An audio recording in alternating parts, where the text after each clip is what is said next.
Picture a semi-truck so flat, the driver lay nearly horizontal underneath the trailer like a sports car. Now imagine an 18-wheeler with twin turbocharged engines pumping out 1,000 horsepower, built to drag race other trucks down a quarter-mile strip. Then picture a Class 8 hauler that can travel 500 miles on electricity alone, with no diesel engine anywhere. These aren't fantasies. These 10 semi-trucks shattered every rule the trucking world held sacred, and one of them looked so ridiculous that drivers nicknamed it the football helmet. Number 10. The Steinwinter Supercargo 2044. We start with the strangest semi-truck ever built. In 1983, a German engineer named Manfred Steinwinter unveiled something at the Frankfurt Motor Show that made everyone in the trucking industry stop and stare. It was called the Steinwinter Supercargo 2040, and it broke the fundamental rule of what a semi-truck should look like. Picture this. Every truck on Earth puts the cab in front of, beside, or on top of the engine, and then attaches the trailer behind. Steinwinter looked at this and said, no. He patented his idea in 1979, designing a tractor unit so low to the ground that it would fit underneath the trailer itself. The driver sat practically on the road, with the trailer towering above them. The Supercargo 2040 was just 1,170 millimeters tall, about 3.83 feet, or roughly the height of a typical sports car. It was 2.5 meters wide and 6.5 meters long. The truck used a Mercedes-Benz chassis with an OM 442 V8 diesel engine producing 400 horsepower, mated to a 16-speed ZF transmission. It had independent air suspension, ABS, a limited slip differential, climate control, and 3 Recaro bucket seats inside, one of which could convert into a small cot. The whole point was to allow an 18-meter-long trailer with 150 cubic meters of cargo space, about a third more than a conventional truck. Why did it fail? 3 reasons. First, the low profile restricted airflow to the engine, causing severe overheating during road tests. Second, drivers complained of pronounced understeer and poor visibility. They felt completely disconnected from the road. Third, in 1990, the European Union introduced new regulations capping total truck length at 18.75 meters, which destroyed the Supercargo's entire competitive advantage. Testing stopped after just 3,000 kilometers. Only one prototype was ever built. Mercedes, DAF, and Isuzu all looked at the project and walked away. The truck did, however, inspire the rig used in the 1980s TV series The Highwayman. Manfred Steinwinter died in 2018, his radical dream remembered but never realized. Number 9. The Peterbilt Model 372. Now we move to America in the late 1980s. Peterbilt, already an iconic name in big rigs, decided to attempt something never tried before in trucking. They wanted to build the most aerodynamic cab-over semi-truck in history. The result, introduced in 1988 at the company's Denton, Texas facility, was the Peterbilt Model 372. Drivers immediately nicknamed it the football helmet because of its bizarre rounded shape. The Model 372 was built on the same cab structure and engine bay as the popular boxy Model 362 cab-over. But everything about its exterior was redesigned for aerodynamics. It featured a curved two-piece windshield, smooth rounded body panels, and most distinctively, a visor that stood out from the roof to direct airflow over the back of the cab. Peterbilt claimed the truck was up to 35% more fuel efficient than conventional cab-over designs. That number, in 1988, was extraordinary, but the trucking industry simply wasn't ready. By the time the 372 launched, federal regulations had already abolished total length restrictions in the US, meaning truckers no longer needed cab-overs to maximize trailer length. Truckers were rapidly switching to long-hood conventional trucks, which had better engine access, more cab space, and arguably safer crash protection. The 372's looks were also polarizing. Some called it the Winnebago because of its blocky, rounded silhouette. Sales were slow. Peterbilt only built 772 units before discontinuing the Model 372 in 1993. The boxy old Model 362 actually outsold it, but the aerodynamic ideas Peterbilt pioneered with the 372 eventually found their way into every modern truck on the highway today. What makes the Model 372 a true rule-breaker, though, is the timing of its development. It came right on the heels of the 1984 Kenworth T600. widely recognized as the first mainstream conventional semi-truck designed from the ground up for aerodynamics. The T600 had been a huge commercial success at sister company Kenworth, and PACCAR, the parent company that owns both Kenworth and Peterbilt, wanted Peterbilt to push aerodynamics even further. The 372 was the result. The American Truck Historical Society documented its development at Peterbilt's Denton facility. A small group of Model 372 trucks ended up in service with oil companies in countries like Qatar, where their unique looks continue to turn heads decades later. The truck wasn't a hit, but it was an honest, ambitious attempt to drag American trucking into a more efficient future. Number 8. The Kenworth K100 Aerodyne. Released in 1976, the Kenworth K100 Aerodyne broke a different rule. The rule that said a long-distance trucker's life had to be miserable. The Aerodyne was the industry's first raised-roof cab-over sleeper. It looked like nothing else on the road, with a tall, almost square sleeper compartment perched on top of the cab structure. What made the Aerodyne so revolutionary was that it allowed a driver to actually stand up inside the sleeper. Previous cab-overs had cramped, claustrophobic sleeping spaces, basically a coffin behind the seats. The K100 Aerodyne gave drivers a real bedroom on wheels. There was room for a bunk, storage, even a small kitchen setup in many custom builds. Combined with the cab-over's tight turning radius, this made the K100 the ultimate long-haul rig of the 1970s and early 80s. The Aerodyne became a pop culture icon. In 1978, NBC launched a TV show called BJ and the Bear, starring a trucker named Billy Joe McKay and his pet chimpanzee Bear, who traveled the country in a 108-inch Kenworth Aerodyne cab-over, hauling a refrigerated trailer. The show ran until May 1981 and made the K100 famous around the world. To this day, the K100 Aerodyne has a devoted following of restorers and collectors. The cab-over may have died out in North America by the mid-1990s, but the dream of a comfortable home on wheels for over-the-road truckers? That dream is alive in every modern condo sleeper conventional truck today. Number 7. The Tyrone Malone Superboss. This one is so unusual, it almost shouldn't be on a list of trucks at all. The Superboss was a Class 8 semi-truck custom built to drag race other semi-trucks. Yes, you read that right. In 1969, an American showman and entrepreneur named Tyrone Malone, born Jerry Malone, decided to take his fascination with big rigs to ridiculous extremes.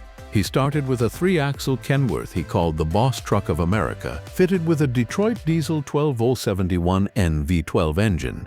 That truck set a world speed record for a diesel truck at the Bonneville Salt Flats. But that wasn't enough. In 1974, Malone built the truck that would make him legendary, Superboss. Superboss was a 2-axle Kenworth conventional with massive streamlined bodywork, including a huge rear wing spoiler and smaller spoilers over the hood and front wheel arches.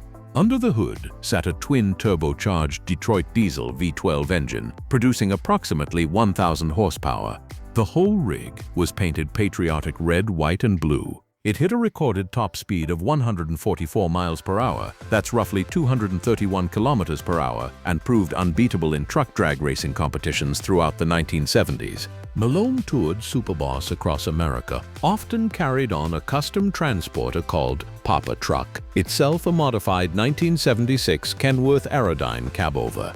Tyrone Malone signed with Bandag, the truck tire retreading company, as his main sponsor.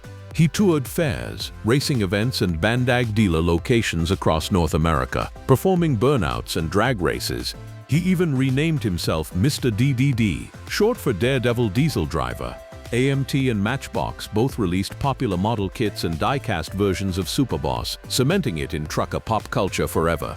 To this day, no factory-built semi-truck has ever come close to matching what Malone built in his garage in the 1970s. What truly broke the rules with Superboss was the entire premise. Until Tyrone Malone, no one had ever seriously considered that a Class 8 semi-truck could be entertainment in its own right. Trucks were utilitarian. They hauled cargo, they didn't perform, they didn't draw crowds. Malone changed all of that. He turned the truck itself into the spectacle and built an empire around it, complete with sponsors, transporters, books, and television appearances.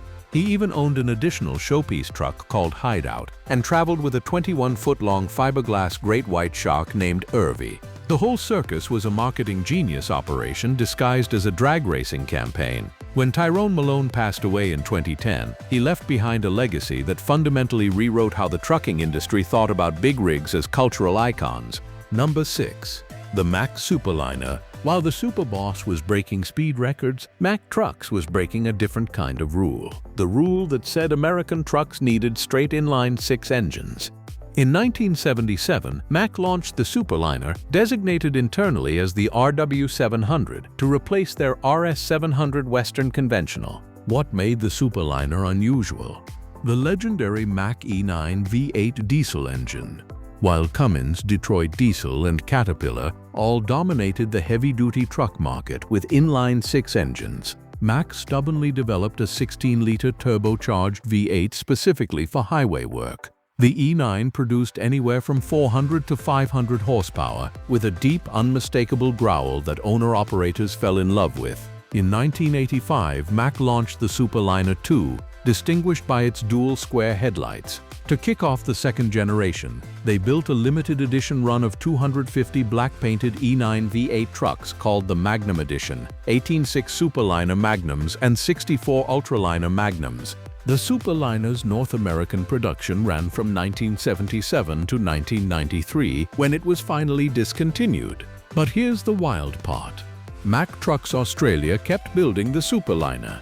They started Australian production in 1980, and the Super-Liner is still in production in Australia today, now in its 3rd generation. In 1999, the Australian Titan variant adopted a Cummins 15-liter Signature 600 engine rated at 600 horsepower. To commemorate the bicentennial of Australia Day, Mack Australia built 16 special Super-Liner 2 bicentennial trucks in 1988, each named after famous Australian historical figures including James Cook, Captain Bligh, Ned Kelly, and Kingsford Smith. The American Super-Liner died. The Australian Super-Liner became immortal. Number 5. The Tesla Semi. Now we jump to the present. The Tesla Semi was unveiled in November 2017. And it broke every rule that diesel-loving truckers held sacred. An all-electric Class 8 truck with no engine that could supposedly haul a full load 500 miles on a single charge. Industry veterans laughed. Then Tesla actually built it.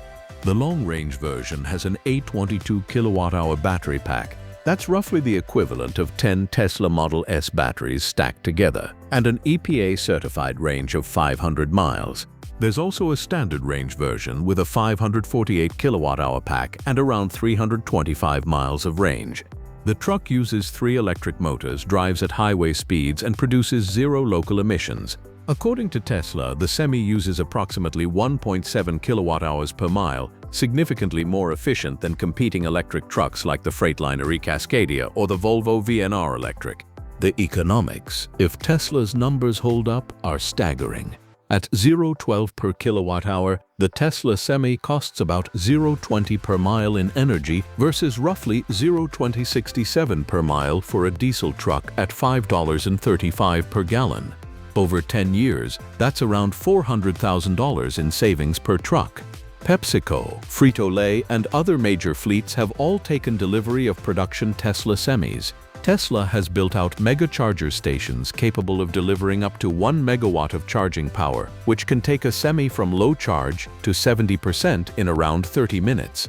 The Tesla Semi proved that electric trucking isn't a pipe dream, it's already on the road. The truck also broke physical design rules that hadn't been challenged in decades. The driver sits in the center of the cab like a Formula One car, with 2 large touchscreen displays flanking the steering wheel. There are no analog gauges. The aerodynamics were honed in Tesla's wind tunnel to achieve a coefficient of drag of just 0.36, lower than many sports cars and dramatically better than a typical conventional semi-truck. The whole cab structure was designed to look forward, not back at trucking's diesel-soaked past. Tesla also claims the Semi can accelerate from 0 to 60 miles per hour in 20 seconds while pulling an 82,000-pound load, a number that would have sounded like a complete fantasy to truckers driving 400 horsepower Mack Super-Liners just 20 years earlier. Number 4.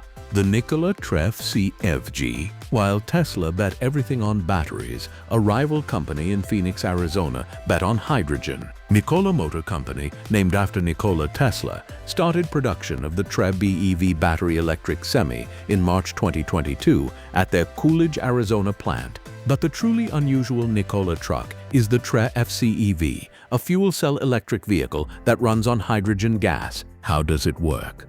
The Tre FCEV carries hydrogen in onboard tanks.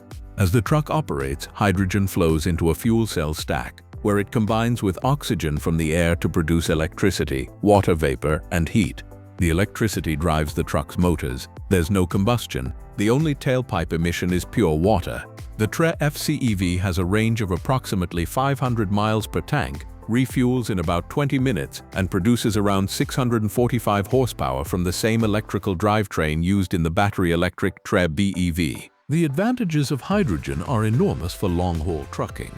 You don't need to wait hours to charge. The fuel tanks are lighter than equivalent batteries, meaning more cargo capacity. The challenge is infrastructure. Hydrogen fueling stations are extremely rare, and the hydrogen itself is expensive to produce cleanly. Nikola hit major headwinds in 2020 when founder Trevor Milton was accused of misleading investors about the company's technology. He later resigned and was indicted, but the company kept going.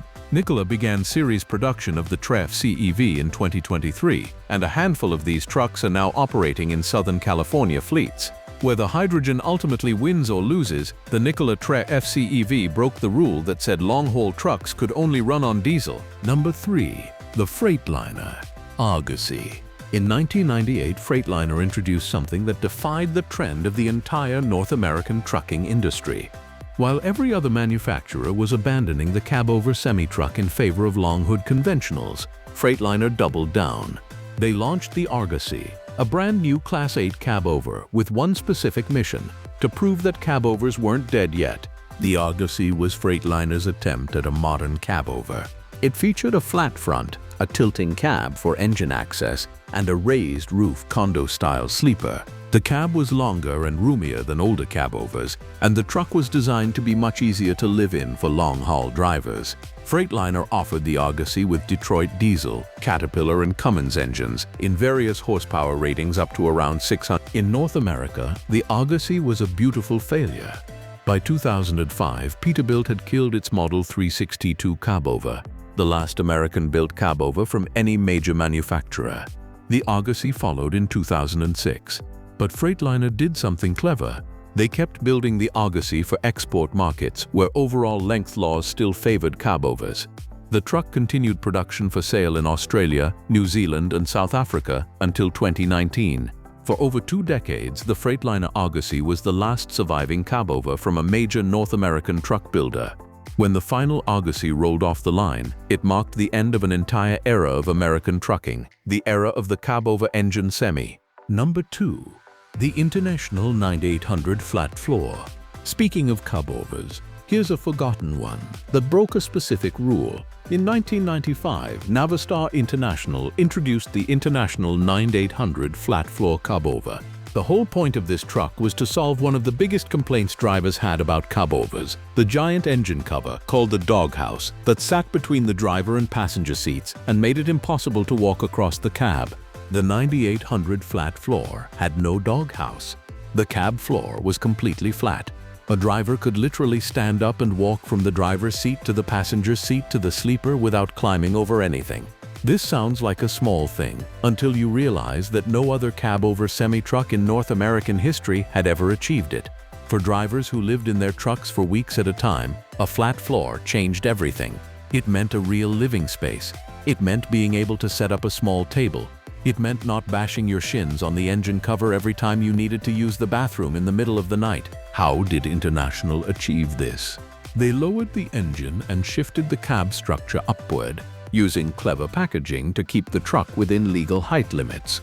The result was a cab-over that finally treated drivers like human beings rather than cargo. But the timing was terrible. By 1995, the cab-over market in North America had already collapsed by approximately 90% compared to 1988.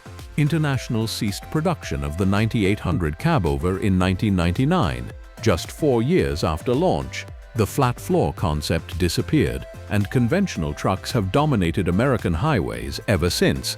But every driver who ever stepped inside that flat floor cab remembers it as the cabover that finally got it right. Number 1. The Peterbilt Model 397. We end with the rarest, strangest, most exclusive semi-truck on this entire list.